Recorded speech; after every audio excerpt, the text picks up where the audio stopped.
Bonsoir à tous. Au sommaire de ce journal, après Boukombe, c'est la commune de Djougou qui abrite la séance des formations et de formation au profit des jeunes militants du bloc républicain réunis au sein de l'OJBR pour le compte du département de la Donga. Placée sous la houlette du secrétaire exécutif national du bloc républicain, cette formation vise à renforcer les capacités et les compétences des jeunes en militantisme politique et dans l'entrepreneuriat. Les détails dans un instant.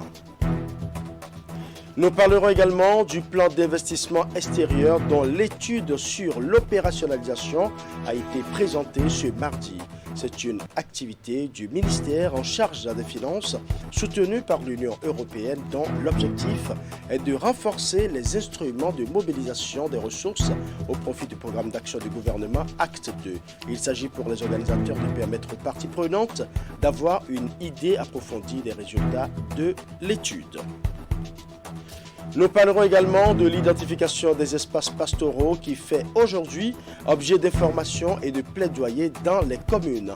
Une séance de travail a réuni à cet effet divers acteurs autour des membres de coordination du projet de sédentarisation des troupeaux de ruminants au Bénin. Ces assises organisées à la préfecture d'Abomey sont en prélude au démarrage des premières activités du projet dans le département du Zo.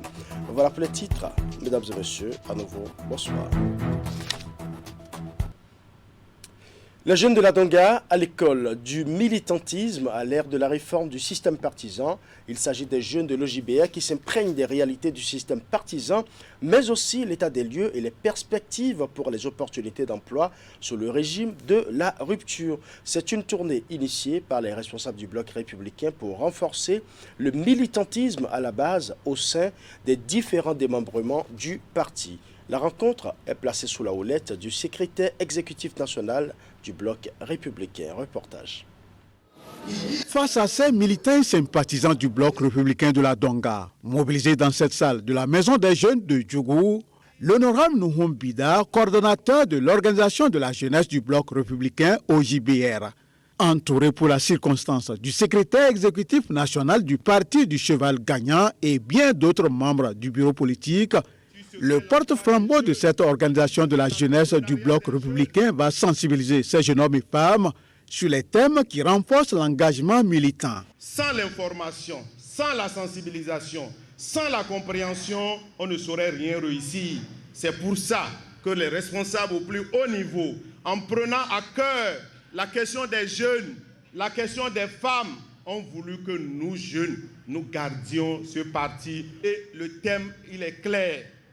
Nous sommes là, militantisme, emploi, entrepreneuriat, et nous devrions être informés, être formés. Également, nous devrions savoir nos devoirs vis-à-vis du parti. Également, les devoirs du parti vis-à-vis de nous. C'est très important. Si nous n'assimilons pas ces différentes questions, nous ne pouvons pas réussir notre engagement militant. Les enjeux de ces assises ainsi définis, le secrétaire exécutif national du bloc républicain va saluer l'engagement citoyen de cette jeunesse dont la proactivité, selon lui, aura permis l'enracinement du bloc républicain au plan national. Occasion pour lui de féliciter le premier responsable de cette organisation des jeunes avant d'exhorter chaque jeune à saisir toute opportunité d'emploi qui s'offrira à lui au thème de ces assises. Au cours de cet après-midi, vous aurez à revisiter les textes fondamentaux du bloc républicain. Vous échangerez également autour des opportunités d'emploi relatives au programme d'action du gouvernement 2021-2026. Et je puis vous assurer d'ores et déjà que ces opportunités sont nombreuses. Je souhaite donc que le bloc républicain, la jeunesse du bloc républicain, soit davantage proactive pour capter très rapidement ces différentes opportunités. Le militantisme à l'aide des réformes du système partisan, état des lieux et perspectives, rôle, attribution et fonctionnement du BR à l'aide du nouveau code électoral au Bénin et les opportunités d'emploi sous la rupture, autant de communications qui ont meublé ces assises de Djougou. Assemblée générale ordinaire de l'Association pour le développement de la commune de Savalou. La deuxième assise de ce mandat en cours a une fois encore été l'occasion de présenter aux membres le bilan des 12 derniers mois d'activité. À l'issue de la rencontre, un appel a été lancé à tous ceux qui hésitent encore à rejoindre l'organisation. Le point avec Ibet Hélène Amosso. Obligatoire selon les tests de l'association, c'est aussi l'occasion donnée au Bureau exécutif national de rendre compte des 12 derniers mois d'activité. L'Assemblée générale à la DCS, Association pour le développement de la commune de Savalou, est le cadre défini pour permettre à l'équipe dirigeante de présenter aux membres un bilan comportant les résultats atteints, les difficultés rencontrées et les perspectives. Ce week-end, devant l'assistance convoquée, le président et son équipe ont sacrifié à la tradition. Je suis toujours resté admiratif de Savalou, en ce que vous prenez toujours d'avance sur les autres au niveau du département et sur tous les plans. Parce que quand on se réfère avec ma modeste connaissance de l'histoire des associations de développement, vous pouvez vous en rendre compte, Savalou est la tête de peloton. À cette deuxième assise ordinaire du mandat en cours, les participants ont eu droit à plusieurs communications en plus des points de diverses démarches entreprises pour donner plus de visibilité à la DCS ainsi qu'à la commune. Les débats ont également porté sur le rapport moral et celui financier, sur les nombreuses réalisations menées et projets exécutés, à savoir la foire agro-pastorale, les états généraux de l'éducation à Savalou, en plus de la construction des toilettes sèches. Un satisfecit a été décerné à l'équipe conduite par Conrad Baguidi. S'agissant du point financier, nous avons constaté que beaucoup d'acteurs ont apporté leur contribution pour la réussite des diverses activités, notamment le président de l'association. C'est le lieu d'exprimer notre profonde gratitude au cadre de la commune, aux autres donateurs, aux partenaires techniques et financiers et aux membres du gouvernement qui n'ont ménagé aucun effort pour apporter leur appui. Nous allons améliorer la poursuite de nos réflexions sur les questions de développement en améliorant notre façon de faire. Le conseil d'administration va jouer son rôle et je peux vous dire que la 3e année portera de meilleurs fruits et que nous pouvons ainsi définir la méthode, les moyens de résoudre nos problèmes au sein de la commune. L'engagement est l'un des critères importants, l'un des axes forts sur lesquels je souhaiterais travailler pour cette 3e année de mandat. Structurer encore davantage et travailler maintenant sur comment on mobilise les hommes pour mobiliser plus de fonds et réussir plus de projets encore plus intéressants. Tout en se réjouissant des prouesses réalisées, les cadres, autorités et partenaires présents ont rassuré de leur soutien pour la poursuite des actions. Le président de la DCS, pour finir, a lui invité tous ceux qui partagent la vision de l'association à rejoindre les rangs pour la réalisation de plus d'exploits. Aujourd'hui, 15 février 2022, c'est la journée internationale de lutte contre le cancer chez les enfants. Au Bénin, des organisations et associations se mobilisent une semaine durant pour combattre ce mal. C'est le cas de l'ONG Engagement Action Sociale qui a lancé une campagne de sensibilisation sur le cancer de l'enfant. C'est à travers un programme qui s'étale sur 7 jours d'activité. Reportage. C'est à double titre que le département ministériel en charge des affaires sociales épouse l'idée de ces organisations. En premier, l'ampleur croissante du cancer de l'enfant au Bénin. La protection de l'environnement au profit des familles que prône la campagne est l'autre raison qui convainc. Le ministère des Affaires sociales a comme cible prioritaire les enfants et la protection de l'enfant est au cœur de nos actions. C'est vraiment la raison principale pour laquelle nous avons accepté la main tendue de l'ONG et soutenu donc cette initiative. La deuxième raison, c'est aussi que nous sommes à la veille du mois des droits de la femme et que cette année particulièrement, la thématique est centrée sur la protection de l'environnement et donc fédérer les énergies des femmes pour protéger l'environnement. Les femmes, les mères nourricières, les mères de ces enfants. L'usage des sachets plastiques, avec tous les risques connexes pour la santé, pourrait participer de la flambée du mal chez les plus jeunes. La campagne de sensibilisation met donc un accent sur des activités écologiques entrant dans ce cadre. Dans nos écoles aujourd'hui, dans nos populations, dans nos maisons, nos enfants mangent avec le sachet plastique. Pour ceux qui ne le savent pas, le sachet plastique est fabriqué avec du pétrole. Je le dis de façon très simple, sans rentrer dans les détails et tout. Le sachet étant fabriqué avec le pétrole, quand il est en contact avec la nourriture, le sachet va transférer à la nourriture son ADN et donc tous ces éléments chimiques à la nourriture. C'est que nous causons du tort à notre santé. Nous avons voulu marquer cet événement du 15 février par rapport au cancer de l'enfant, parce que nous, ici au Bénin, nous avons aussi des cas de cancer de l'enfant ici. Comment un enfant de 11 ans peut déjà être atteint de cancer? C'est d'ailleurs ça même qui a fondé l'ONG Matayara, puisqu'il s'agissait d'un cas de 19 ans qui avait subi une ablation d'un de ses seins pour cause de cancer de sein, qui est décédé l'année dernière, malheureusement à 23 ans. Et donc, nous avons essentiellement commencé par le cancer du sein, mais de plus en plus, nous recevons des appels pour le cancer de l'enfant. Paix à son âme, Erika est décédée l'année dernière aussi, en décembre, à la veille des fêtes, à 8 ans, à Porto Novo, toujours au CHDO. Et vous n'avez juste pas idée de ce que c'est le cancer, surtout dans les derniers jours. Parce que malheureusement, nous sommes dans une société où on a tendance à tout attribuer à la magie, au mystique. Et lorsque les premiers symptômes apparaissent, on se rue vers les guérisseurs traditionnels. Plusieurs médecins, bénévoles et autres partenaires soutiennent l'initiative, bien qu'il est difficile de donner des chiffres sur la progression du cancer de l'enfant en Afrique et au Bénin. Dans un tout autre registre à présent, Cotonou accueille depuis hier lundi une dizaine de pays d'Afrique de l'Est, du Centre et de l'Ouest. C'est à travers une formation sur les techniques de fouille des navires. Les participants sont essentiellement des cadres et responsables des administrations civiles et militaires de l'espace maritime africain. Ce séminaire de formation qui dure 5 jours est organisé par l'Institut de sécurité maritime interrégional. Narcisse Alossé pour plus de précisions. Dans cette salle du nouveau hôtel Orisha de Cotonou, des acteurs de la plateforme maritime en Afrique mobilisés pour mutualiser les efforts contre la grande insécurité qui y sévit. Renforcer la sécurité, donc la sûreté des ports, c'est une manière pour nous donc de renforcer la sûreté intérieure. Et toute faille à ce niveau-là provoque inévitablement des menaces sur la sûreté intérieure. Et je voudrais rappeler que les semaines dernières, il y a eu des opérations au Sénégal, en Guinée-Conakry, mais également au Bénin, par rapport aux activités illicites, donc grâce auxquelles des opérations ont permis de démanteler des réseaux qui s'adonnent à ce genre d'activité. Il est donc nécessaire d'entretenir les compétences en pratiquant les savoir-faire acquis de cette session de formation. La thématique ici, c'est la fouille des navires et une vingtaine de participants venus d'une dizaine de pays de l'Afrique de l'Est et du Centre et de l'Ouest y sont conviés.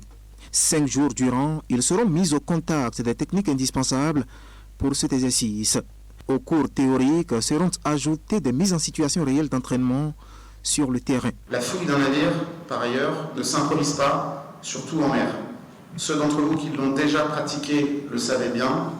Un navire regorge de recoins qui constituent pour la plupart d'entre eux des caches potentielles. Pour mener efficacement une fouille de navire, la méthode et la technique doivent ici se rejoindre. Renforcer la sécurité maritime. Et dans ce projet, l'Institut de sécurité maritime interrégional est accompagné par le port autonome de Cotonou. Vous savez, la sécurité maritime est très importante au niveau du port par rapport aux navires qui doivent accoster, même à quai, que ce soit les navires à quai ou bien les navires qui sont en attente en rade. Donc, le port de Cotonou apporte tout son soutien à l'organisation de ce stage. Le soutien du port autonome de Cotonou est donc manifeste. Quant au choix du Bénin pour abriter ce module de formation, il est stratégique. Alors pour nous, le Bénin est très intéressant à plusieurs égards. Géographiquement, il est situé au cœur du golfe de Guinée, qui est probablement l'une des zones où les trafics sévissent de façon importante. Par ailleurs, c'est un partenaire clé de l'ISMI, le Bénin en tant que pays francophone. Et nous attendons au thème de cette formation que nos personnels soient vraiment aguerris pour pouvoir vraiment intervenir en mer dans le cas des fouilles des navires marchands. Parce que lorsque vous avez des navires qui sont suspects, eh bien, il faut avoir des techniques de fouille pour que les gens puissent vraiment détecter qu'est-ce que ce navire transporte à bord, quelle est la nature des gens qui sont à bord, pour que tout se passe bien et que le navire arrive à bon port sans encombre. En somme, finir avec les trafics illicites de toutes sortes dans les eaux en Afrique. Et pour cette formation, des experts qui sont des officiers de la marine française sont dépêchés à Cotonou. Les travaux prennent fin vendredi prochain. Je l'annonçais en titre, présentation de l'étude sur l'opérationnalisation du plan d'investissement extérieur. C'est une initiative du ministère en charge des Finances soutenue par l'Union européenne dont l'objectif est de renforcer les instruments de mobilisation des ressources au profit du PAG2. Les travaux ont été lancés ce mardi à Cotonou pour permettre aux parties prenantes d'avoir une idée approfondie des résultats de l'étude. Clément Tchadé pour plus de précisions.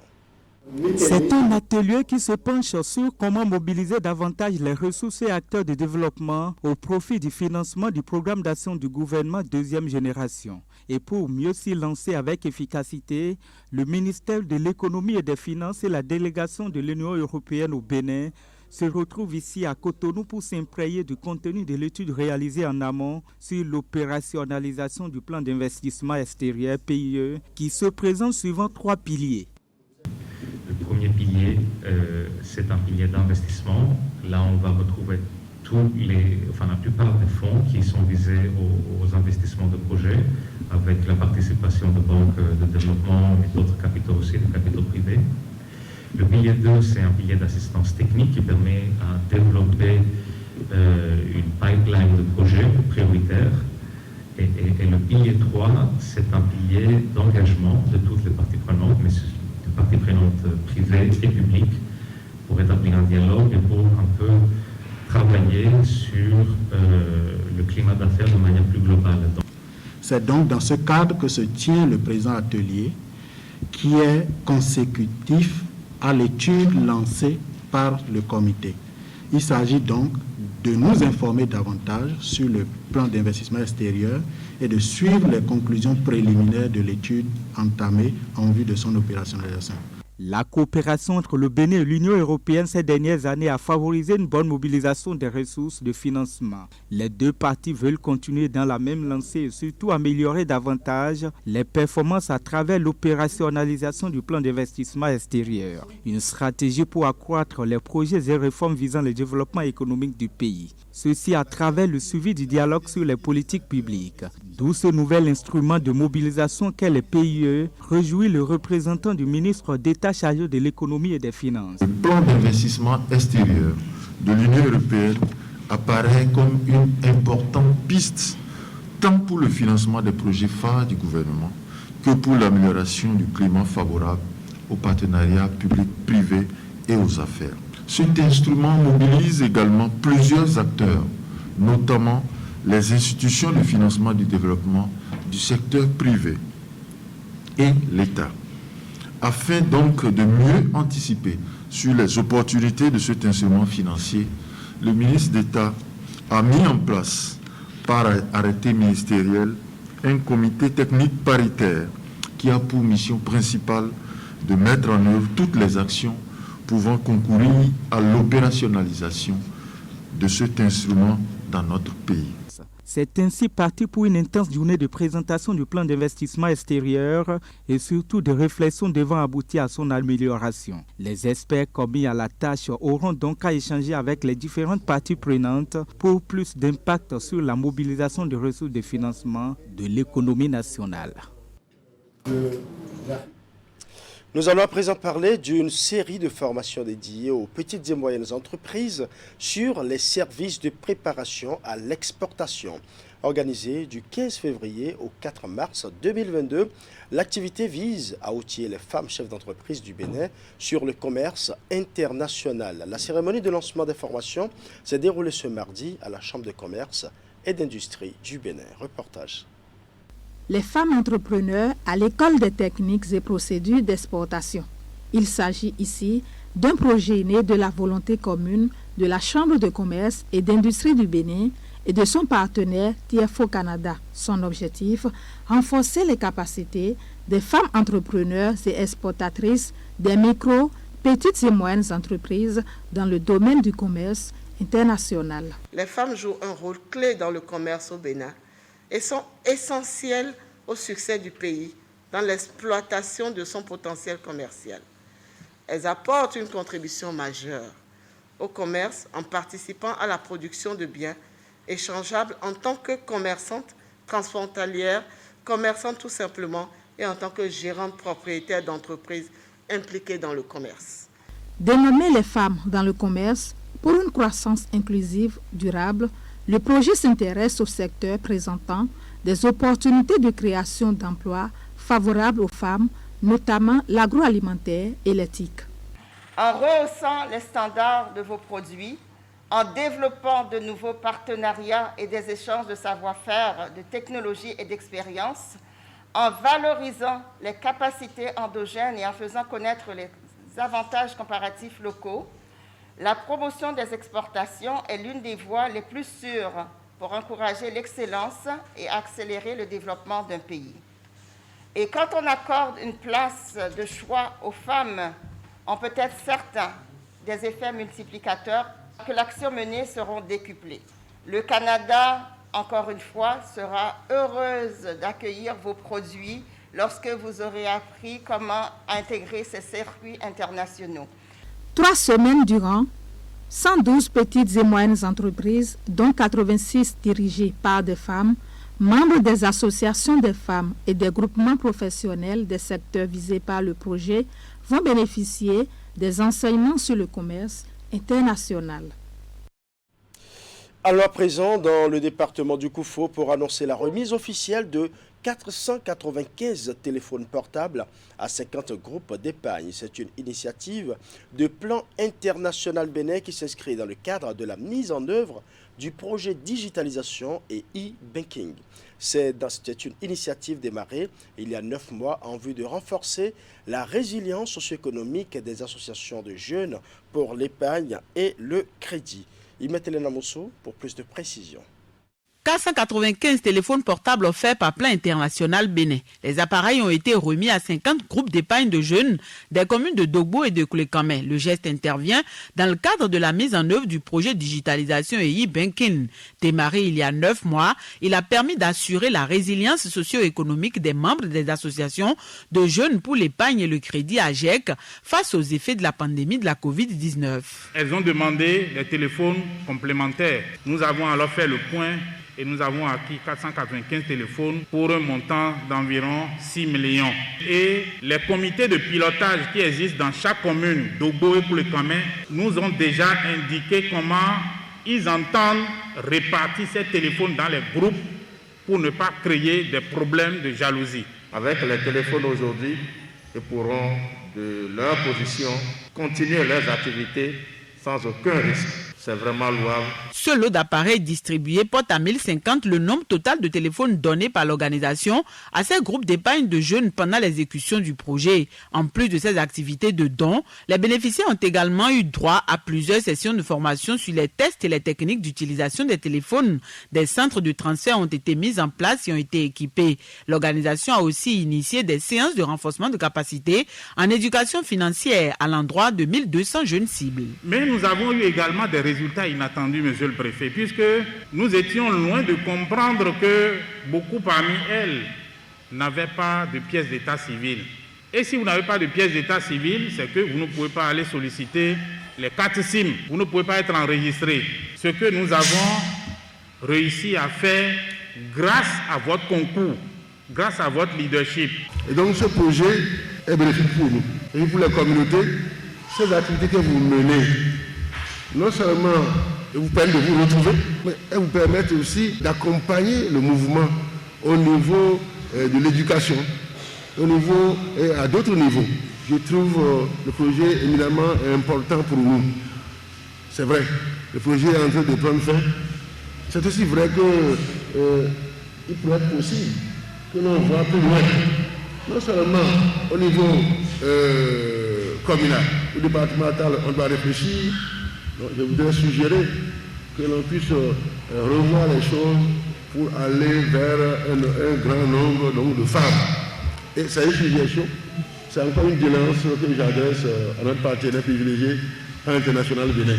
Outre étendre le projet à d'autres localités ainsi que diverses d'autres couches socio-professionnelles pour toutes les parties impliquées dans sa mise en œuvre, il urge également de réfléchir à la pérennisation des acquis.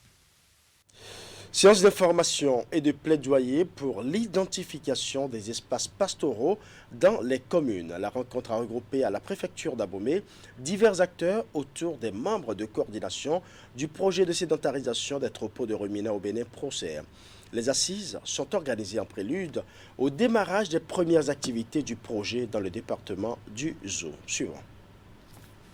Lancée récemment, l'initiative émane du gouvernement. Elle vient comme une réponse aux différents problèmes liés à la mobilité du bétail, dénommé projet de sédentarisation des troupeaux de ruminants. Procer, il va permettre une mise à disposition subséquente de moyens pour accompagner les éleveurs, qu'ils soient natifs, peuls ou autres. Le projet offre le cadre de solutions durables et concertées pour la lutte contre la transhumance et la rentabilité des systèmes d'élevage de ruminants en vue d'assurer la sécurisation des espaces pastoraux, l'amélioration de la productivité et de la production animale, la réduction des conflits liés à la transhumance, la contribution à la création de l'emploi, la lutte contre la pauvreté et la création de la richesse additionnelle. Après les collines, il y a quelques semaines, les membres de la coordination du projet étaient en fin de semaine écoulés dans le Zou. Ils sont venus présenter le contexte, les approches envisagées, les investissements prévus ainsi que les résultats attendus.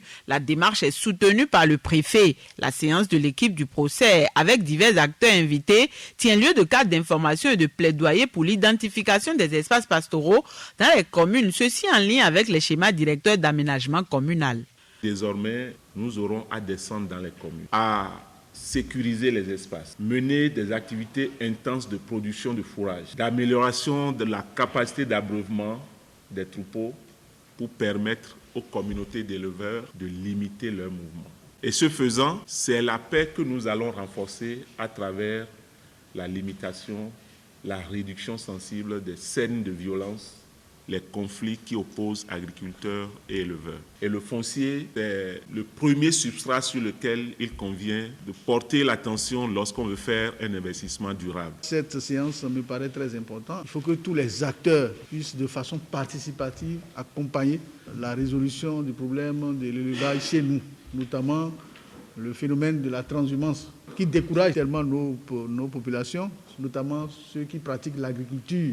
Donc je vous invite vraiment à coopérer pour que les choses se passent très bien en attendant le projet, la mise en place réelle du projet. La cohabitation agriculteurs-éleveurs a souvent été tendue. La mobilité des troupeaux et les dégâts causés par ces derniers sur leur parcours sont les points fondamentaux de divergence. Avec ce projet, le gouvernement vise aussi bien à sécuriser l'activité que lui permettre de contribuer efficacement à l'économie nationale. L'option de la sédentarisation faite comporte des implications et chacune des parties prenantes est appelée à jouer convenablement sa partition afin que les résultats et objectifs escomptés soient atteints. Nous allons à présent nous plonger dans les richesses culturelles et cultuelles de l'Afrique. Vous le savez, dans la plupart des cas, c'est une joie d'accueillir un nouveau-né. En Afrique noire et plus précisément au Bénin, la cérémonie de sortie d'enfant est l'un des premiers rituels auxquels on soumet le nouveau-né afin d'attirer la bénédiction sur sa vie. Quel sens peut-on donner à ce rituel et comment le célèbre-t-on dans les différents milieux religieux? La réponse dans ce Ménir Magazine que je vous invite à suivre. Bienvenue chez les Tchogbe à Lokossa dans le département du Mono, plus précisément au quartier Kenji. Il y règne en cet après-midi une ambiance de joie et de gaieté avec en toile de fond les cris d'un bébé.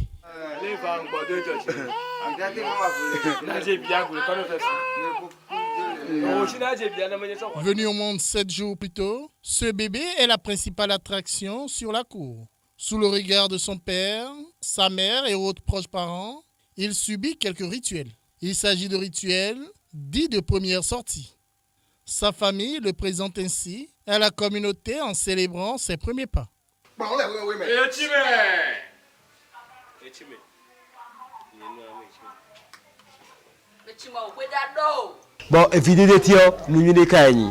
La sortie d'enfant est un acte essentiel. Il faut le faire pour le bien de l'enfant.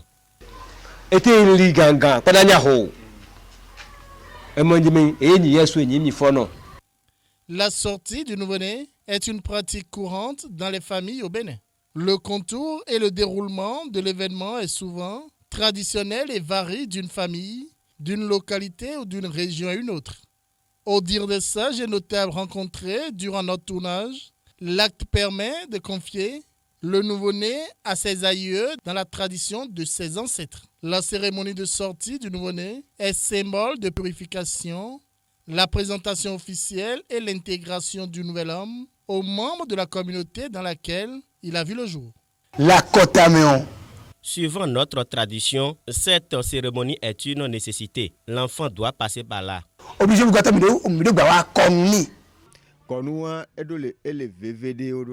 C'est une tradition qui doit être respectée. Quand vous mettez au monde un enfant et qu'il ne subit pas ces rituels, vous ne lui avez rendu aucun bon service. Il lui manquera toujours quelque chose dans sa vie. Un nouveau-né qui ne subit pas ces rituels ne sera pas bien portant. Il sera déséquilibré dans sa vie.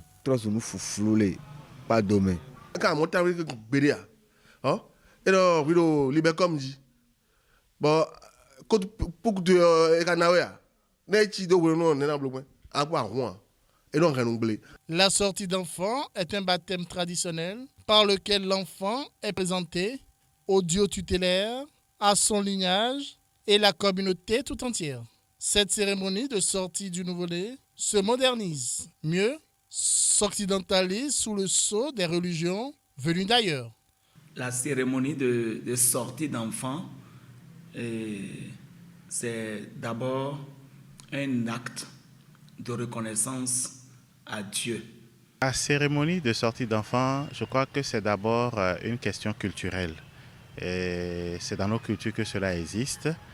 Et comme il faut d'une certaine façon inculturer notre foi, il arrive que des chrétiens puissent demander à la naissance de leur enfant que nous fassions une cérémonie de sortie d'enfant.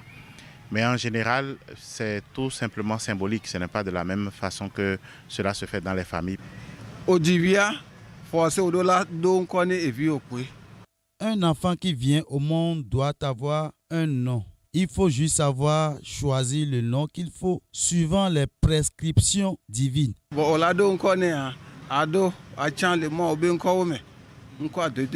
Pour certains, c'est un événement ordinaire comme tant d'autres. Pour d'autres, par contre, la cérémonie de sortie d'enfant est hors classe et trop primordiale pour qu'on puisse s'en passer.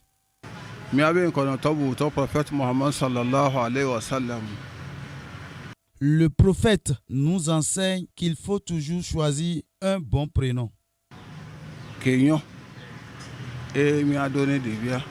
En fait, c'est pas une cérémonie a priori mauvaise. En ce sens que si tous ceux qui l'entourent ou l'accompagnent dans le processus de sortie d'enfant le font avec bonne foi.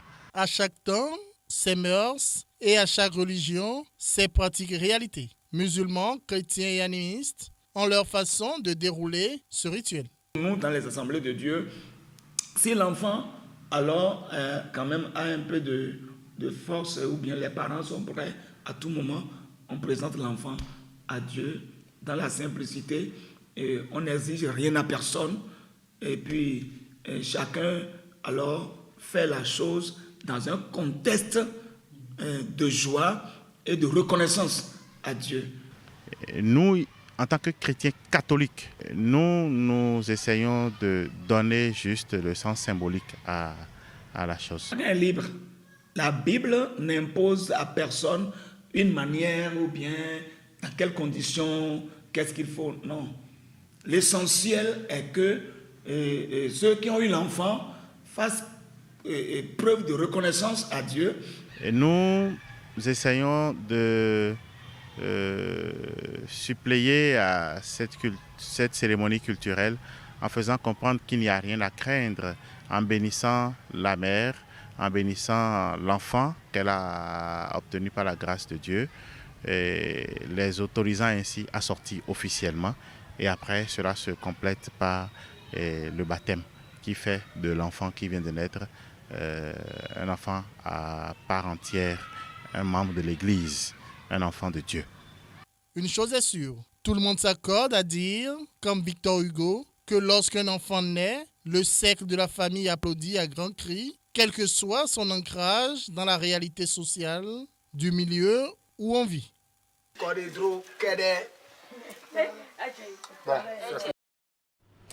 Voilà, ce sera tout pour ce journal. Merci pour votre aimable attention. Bonne soirée chez vous.